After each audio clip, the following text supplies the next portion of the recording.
ng bayan, maasahan anumang panahon.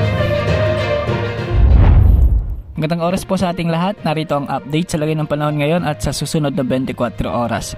Sa ngayon ay patuloy nating minomonitor ang low pressure area na huling namataan ng Pag-asa sa layong 780 kilometers north-northeast ng Katarman, Northern Samar o 635 kilometers silangan ng Apari, Cagayan.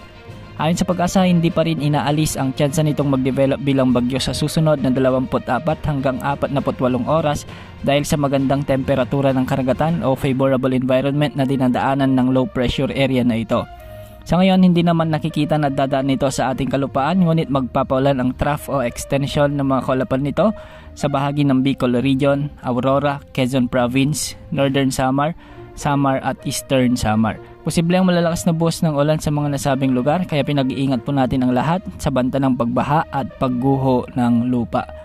Dahil naman sa southwest monsoon o habagat, asahan ang maulap hanggang sa may malalakas na buhos ng ulan sa Metro Manila, La Union, Ilocos Sur, Pangasinan, Ilocos Norte, Zambales, Bataan, Cavite, Laguna, Batangas, Occidental Mindoro at Northern Palawan.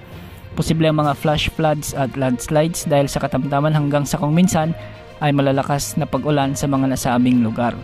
Samantalang magiging bagyang maulap hanggang sa maulap na kalangitan naman na may mga pulupulong pag-ulan, pagkilat, pagkulog ang aasahan sa natitirang bahagi ng bansa. Sa Mindanao may inasang mga thunderstorms ngayon sa Bukidnon, Cotabato, Agusan Provinces, Maguindanao, Sultan Kudarat at western parts ng Surigao del Sur. Samantala dalawang cloud cluster ang binabantayan pa sa ngayon at nasa silangan itong malayo ng Mindanao.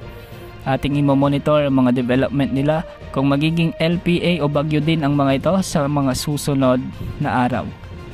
Yan ang update sa lagay ng panahon. Ito pang weather update ng bayan. Maasahan anumang panahon. Weather.